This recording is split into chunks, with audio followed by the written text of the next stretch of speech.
Welcome to 99th Monkey Liberty News for Tuesday, August 19th, 2014. I didn't say anything yesterday about Ferguson in the video, and of course there is a lot going on there. So I'm going to make that a little bit of a focus today, and I think there's going to just be ongoing breaking news, and Alex Jones sent InfoWars reporters back there, so they'll have more live reports today, I'm sure. So beginning today with an InfoWars video, Army admits plan to execute Americans en masse. And they have documentation. This is definitely something real. And the directive was revised in April, and this has pretty much been rolled back to what I mentioned the other day, that in San Francisco, following the earthquake, looters, people suspected of looting, could be shot on sight. This directive says that Americans can be shot on sight if they are, if I don't know, it's pretty loose guidelines. If somebody doesn't like the look of you, I guess. So this is very, very significant. Completely breaks the Constitution, and there is language in this documentation that gives a way around the Constitution. Of course, that's not lawful. But they claim that it's okay because they say it's okay. So this is important, and I don't get into this a lot because I'm just really hoping that we go in a different direction before this complete and total breakdown occurs. But there are plans to go after the American people. There are plans to go after people like you and me. People who follow alternative media and believe in the Constitution and the Bible. So it's important to know that, even if our hope is that we don't go down that road, as my hope is that we don't go down that road. But it does seem pretty clear, I think Alex Jones is correct, that the social engineers are trying to force America down that road. Another InfoWars article, MSNBC host, maybe cops need military gear to deal with anti-government groups. And if you are anti-cabal, anti-U.S. corporation, I think there are probably a lot of people who would consider you anti-government. Even though, speaking for myself, I'm very pro-rule of law. I believe that we need the rule of law. I believe in equality for all people. I believe in the Constitution, and especially in the Bill of Rights. So I am very pro-U.S.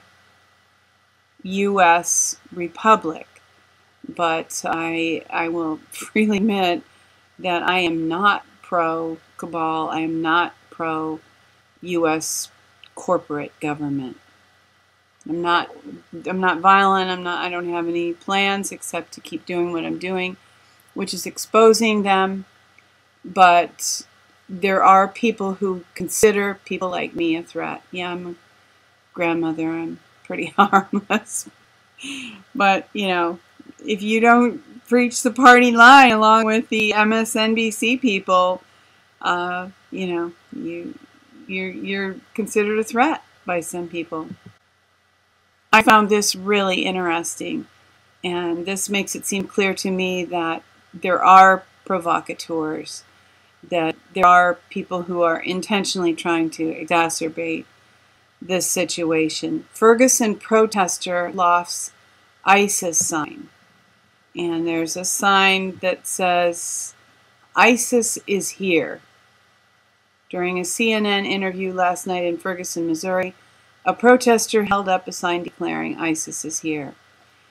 So this is, I think, meant to freak out probably just nice Americans that oh my gosh, there really is something horrible going on in Ferguson, and we need to come down on it with the full weight of any force that we can muster, which of course I don't believe. I don't believe ISIS is even there. If they are, it's, you know, yes, the sign is there, but and of course ISIS is funded and trained by the U.S. government. So for the government to fight the government is pretty absurd. A house divided against itself cannot stand, and we know that. And let's join together and not be divided against ourselves. Let's not break along lines of race, creed, sex, age, or anything else. All those issues, you know, there's in different seasons they try to stir up contention based on different of those, and sometimes all of those. But you remember back to the Kent State shootings, which I mentioned a few days ago, and that seemed to be about age, that people felt threatened by, I guess, the baby boomers, and they were made to feel threatened. They were using age at that time. There was people talked about a generation gap, and how the generations couldn't find common ground. Well, now the social engineers are exacerbating the race gap, and of course they were in the 60s as well. So we just need to be wise enough to work around that and realize that we have a lot in common with our neighbors, no matter what color they are, no matter what religion they are, no matter how they dress, where they live. We have a lot in common with them, as we are fellow Americans, and our real problem is not each other. Our real problem is social engineers working through our government, trying to wage asymmetrical warfare on all of us. Fritz Springmeier was a guest on Alex Jones yesterday, which I thought was cool, and I think it's interesting. Fritz has really been through some things in his life, and I hope that he comes to a place of peace and joy, and I hope that he receives good rewards from the Lord for a lot of the good work that he's done. So God bless Fritz. And he was only on briefly yesterday because of Ferguson. He's going to be on next week for an hour. And one of the things that he said yesterday about Ferguson, which I had not at all considered, was that there are mind control people who are prepared for the kinds of scenarios that are playing out in Ferguson.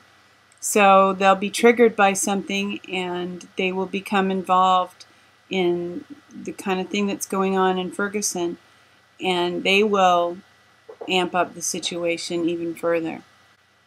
From Breitbart.com, report after White House meets with Big Biz, Obama may use executive actions to increase guest worker visas. This has to do, of course, with the borders. And if Ferguson is a distraction, I mean, some of it is the main story, that they're trying to stir up so much contention that they will have an excuse to impose martial law. But it's everything that is thrown at us in the news is a distraction. Pretty much anything that mainstream media focuses on, I think that we can all assume that that is where the social engineers want our focus to be. And while our focus is there, it's a sleight of hand thing, the social engineers are doing other things behind the scenes. And this is one thing that is happening, is that this border crisis is continuing. Obama's attention to border crisis outrages African Americans. The attention that Obama is giving to the border crisis is to legalize these people, help them come across the border, and give them more of our precious resources. So, of course, African Americans would be outraged, as we all are outraged, that illegals are being given more consideration than people who have lived here their entire lives.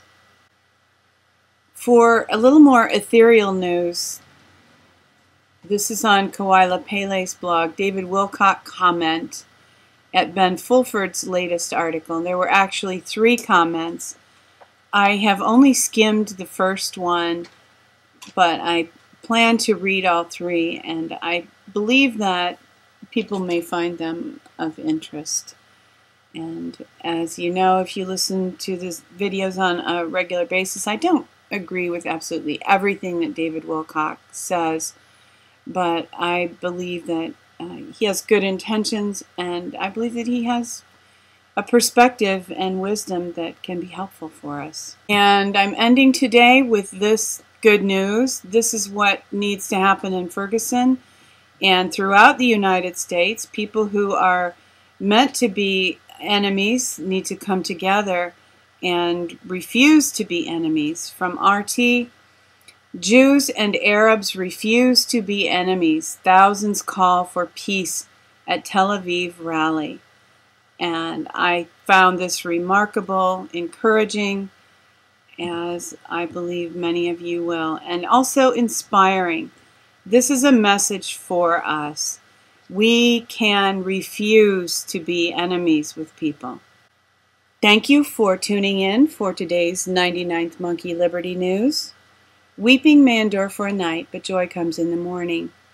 Hoping that you will love one another, take care, and insist on liberty by enforcing the Bill of Rights.